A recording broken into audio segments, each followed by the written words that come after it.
We're talking a fairly obscure movie, maybe not, I don't know, called Love, Liza. We did a review about Happiness, which included Philip Seymour Hoffman. And I said, I think the title of it was like the most disturbing movie that Philip Seymour Hoffman's in. And one of you kind subscribers, hopefully, said Love, Liza next. Yeah. And that's right. I remember that. Yeah. I actually saw it. When you ask, you shall receive. We watched it. Well, I watched it. I watched half of it. And that's he a lot watched for me. half of it. And he didn't even get to the good parts. But I want to give you a review, and starting right up top, and you might even be able to speak to this as well, even though you did kind of screw the pooch a little bit. No offense, but you did. But, and it's really bad. I can't do the accent. I was trying to do a Trump accent there for a second. It sounded kind of like him. Really bad. You screwed the pooch. That's okay. Okay, I didn't say keep going. Okay, so it is the funniest black comedy I think I've ever watched. Really? When you take... Yeah, there's some... I'm going to watch the second half of it. And I've been watching it with the sound low, because I watch it when my wife's asleep, because... She probably wouldn't... She would not. No, she would not. Yeah, it's depressing. To an extent. So I don't know. I gush about this movie. I think just up top, I give it a 4 out of 5. I think it's great. And there's one particular scene where Philip Seymour Hoffman is just, there's so much emotion, so much raw emotion. Mm-hmm. This one monologue, and I think he's talking to Kathy Bates, because she's the mother of the deceased. And I'm like, this is just fucking too good. Yeah. Like, and for him to be gone is just sad. Yeah. Which is like really shitty of me to say. It's like because he was good at something, it sucks that he left. But I mean, no, not at all. I mean, he wanted to be good. Yeah. I mean, that was he was a great actor. He chose it, and he did a lot of different types of films and stuff. He played different characters. I mean, they all had something about them. I guess it would be I think he always played an intelligent character. Someone said he was really good at playing unlikable characters, but making it clear the necessity of them. Of being unlikable. Yeah. So, but they put a bunch of examples that I hadn't seen yet. And the one clip, they were like, it's like this wonderful scene wandered into this so-so movie. It's Patch Adams. Have you ever seen? I'm sure you're familiar with it. It's got Robin Williams in it. Yeah, he's a doctor. I haven't seen it yet. Yeah, I don't think it's kind of a, it's a gimmicky movie. Yeah.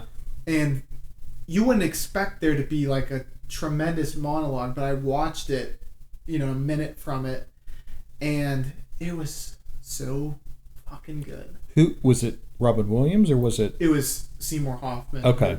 You say I'm a prick? You say I'm a prick? Maybe I am. But you ask the average person when death comes knocking at their door whether they want a prick on their side or some kindergarten teacher who's gonna kiss their ass. Because when that day comes, I want the prick. And so will you.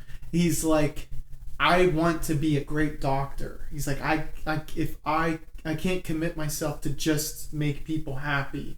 They're like, you think I'm a prick? Is like when you're dying and when I'm dying, or something like, I want the prick. I don't want the funny guy.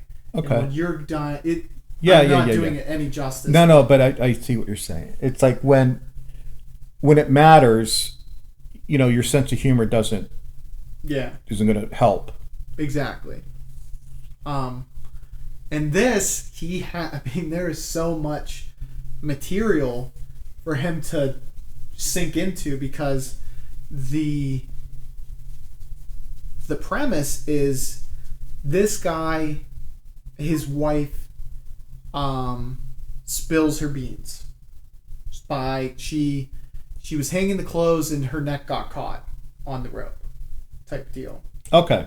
She took her own life. Whose wife? Philip Seymour Hoffman's wife. What, in Love Lisa? Love Liza, yeah. Oh, I thought you were still... Okay. Yeah. Oh, sorry. Yeah. Back to this movie. So she takes her own life, which I don't know if you're allowed to say on here or not, but I guess we'll find out. And I guess there wasn't like a strong indication that this was going to happen. Like, you know what I mean? Yeah. There was the note. Did he ever look at the note? That's the ending. All right.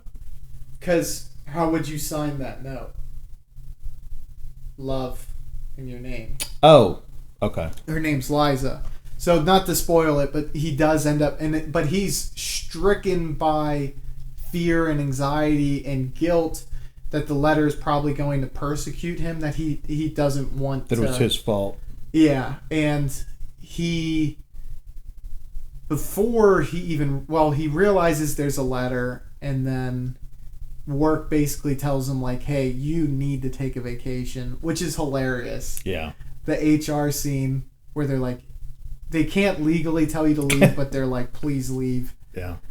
And then he starts a gasoline addiction, which might have been on My Strange Addiction. I don't want to get too into the weeds in this, but we had talked about this before. Yeah. The high is what is released when your brain, because you're killing so many brain cells, your body thinks you're dying, and that is the high you experience.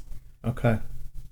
I mean, I know I'm going back to when I was a kid and they talk about drugs in middle school and stuff, and that is supposedly the worst.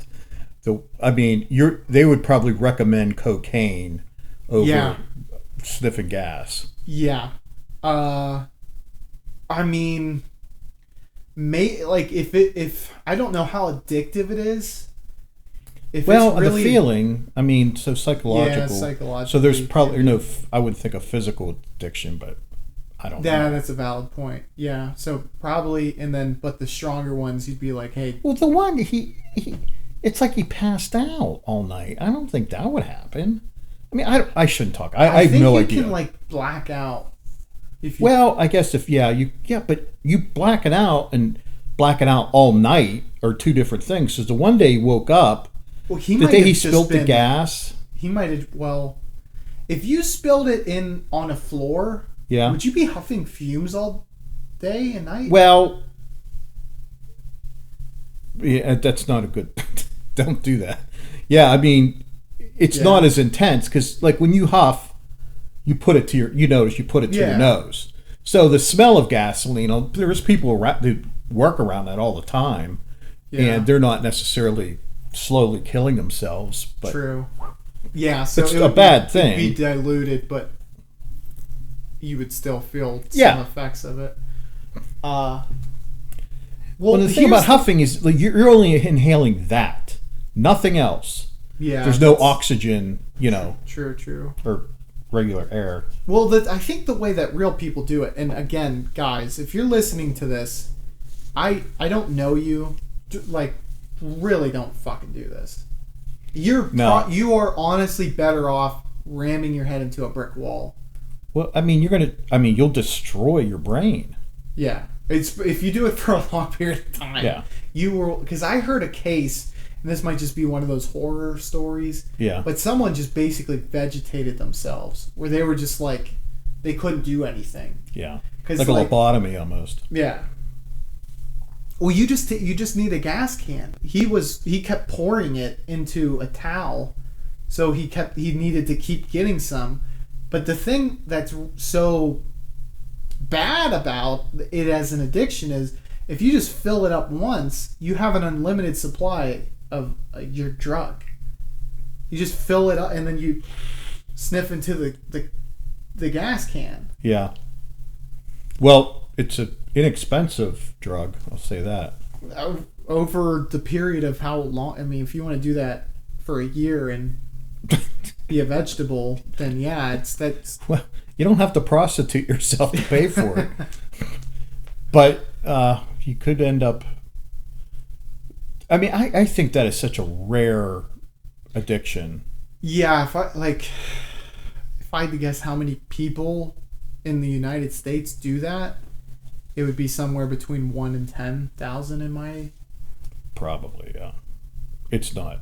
Definitely not super common.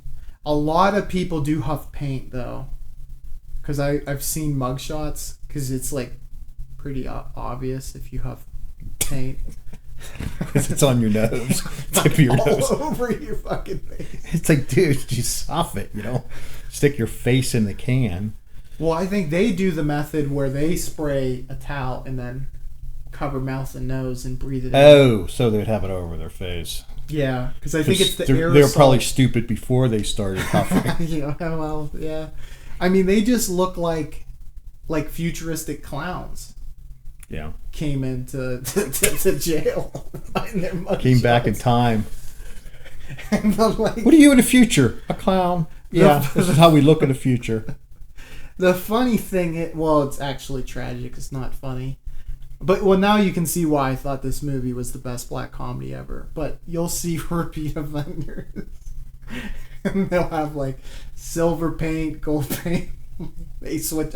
Maybe there's flavors to it. I don't know. But it's just funny to see a guy have multiple mugshots for apparently the same crime. Oh, look, with different paint color. Yeah. I stopped watching just as that brother-in-law came over. So not very far into it. That's when things start to get, because that guy is actually really funny. Okay, yeah. See, I had a feeling because he didn't look like weird. He was right in the head. Yeah. This won't spoil anything. But it is one of the best punchlines. You'll be very surprised by it. They end up meeting up, and they're at an RC event. Uh-huh. And he is doing something in where people are performing with their RC stuff. Yeah. Philip Seymour Hoffman. And they're like, you got to get the fuck out of here, to him. Because he's really high off gasoline. Oh, okay. So he doesn't give a shit. And the guy just happens to be there. He's like, his wife just blew her head off last week. It's okay. And I didn't do it justice. When you see it, you'll laugh your fucking ass off. And there's so many other scenes. Kathy Bates is in it. Have you seen her yet? Yeah. Great dramatic moments. Really funny moments. Depressing. But the ending is hit just right. Okay. I thought. Well, I look forward to Don't Tell Me the Onion. I mean, that it's things just aren't going well for this. It just, I mean, the worst obviously, is his wife. Her wife spills her beans. Stops, being married to him. But it's a very interesting tidbit that I did want to touch, is because, usually it's infidelity or just any problems that you guys are aware of. And I don't know if you picked up on this yet, but it is prevalent throughout the film, is he doesn't know. He doesn't know why. And I think it came as a complete shock to him. Which I'm sure does happen a lot. There's probably cases where it's I knew she could do that. I didn't think she ever would. Right. But with him, it was, and even the mom, it was I can't fucking believe she was capable of that. Right. And that's why the letter is so significant, because he thinks it's him. It's what I do. Right. And this is how you get to find out. And it's I think I watch movies like this, and sometimes you put yourself in the shoes of a character. Yeah. And I could see how you could be very angry about that. Because yeah, absolutely. You have this tremendous loss, and you're you don't get to, especially if you think blame is coming your way. It's hey, fucker, Like, I wasn't the one who chose you to do. There were so many ways you could handle this, which I don't really. It doesn't explore it in that rough of edges, but something that I felt.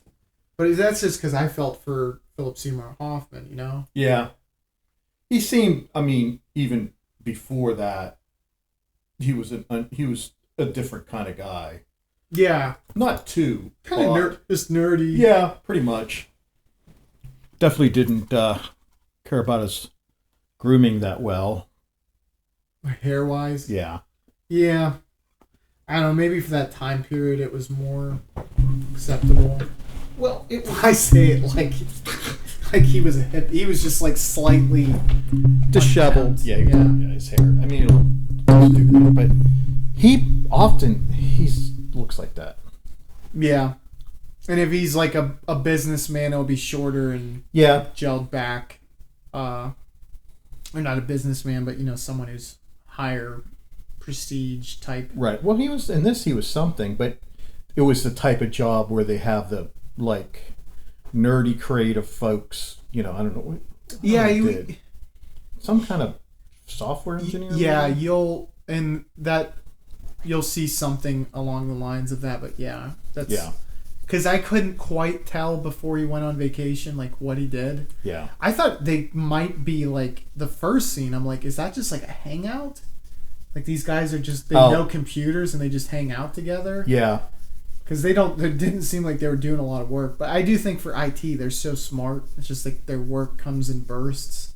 They just fuck around when. Yeah, I mean, there's a lot. Yeah. It's not assembly line work, you know. But in the other thing that I discussed with you before we recorded is like you get from that he's smart. You have to be smart to do that.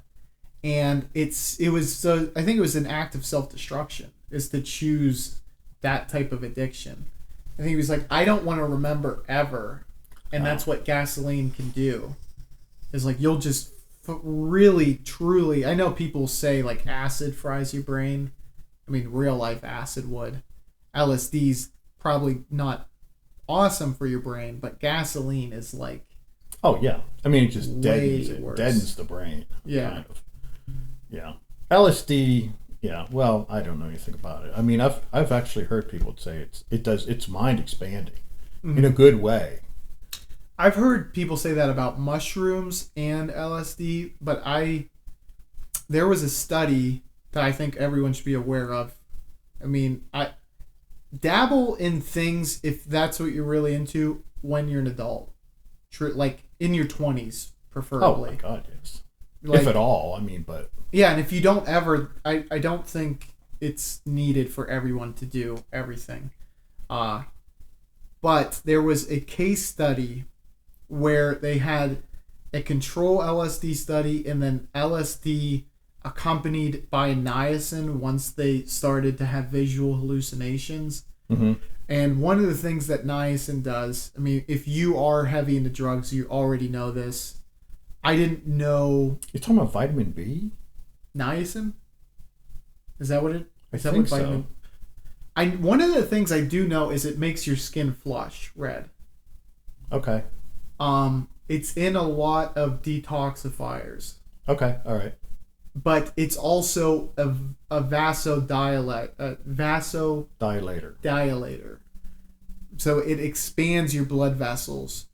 And apparently visual hallucinations of the niacin group ended after the niacin became effective in their body, which led to the hypothesis that LSD causes hallucinations via restriction of blood vessels in your brain. Okay. Which is... that makes it slightly less of an attractive, magical drug. But it only temporarily. It's not. Yeah, you're not true. Gonna be on it all the time. Nicotine does the same thing. I thought that was a vasodilator. From my understanding, it constricts blood vessels. In the long term, I don't know if it's while the nicotine is. I think it constricts because and someone who's smart in the comments, let us know. I thought it dilates while it's in your system, and then it's like your body becomes accustomed to that, so it restricts when it's not being affected by nicotine. Okay. I mean, I don't know. To constrict blood vessels. Well, we got way off topic. Hopefully, no, I want to talk more. No, go ahead. Hopefully, you guys all appreciated it. If anybody knows, let us know. Yeah, smart people, fill us in on what we fucked up. But as for the movie, righteously, riot. It was a riot. It was a riot, a laugh riot, and Philip Seymour Hoffman was amazing. Bates was really good. That neighbor character or the weird brother is hilarious. Really funny, good mix of sad and funny. And I mean, if you like black comedy, then this is one that I think you should not miss. And Dadman is going to watch the rest, and he's going to let you know what he thinks after finishing it. Yeah. Yep. So far, so good, though. It does constrict blood vessels. While you're using it? Doesn't differentiate or delineate, shall I say. So I think I'm not saying you're wrong. I'm saying you're mostly wrong. Okay, but... At the very least. All right, I didn't want this to go too long. I won't let it go too long. It definitely doesn't constrict it that bad in your brain, though. Okay. Well, because you don't see shit. I'm talking about nicotine, not niacin. No, with LSD, though. Okay, I don't... There's something... It makes it a little bit more horrific, in my mind. Knowing that's the means of operation, yeah. Okay. Because it's like you think of it as you're like, I don't fucking know. I generally don't know how anything works. But once you understand, it's like, yeah, you see things because it's like you're cutting off oxygen supply. Yeah. It makes it a little bit more haunting than the unknown. Yeah. And I bet if hippies knew that, they probably wouldn't like it that much either. I don't think I'd care about it. Well, some. But that's why Richard Nixon won. That's right. Watergate. Hated hippies. And the Vietnamese. Or did he? I don't know. Maybe. Hard to say.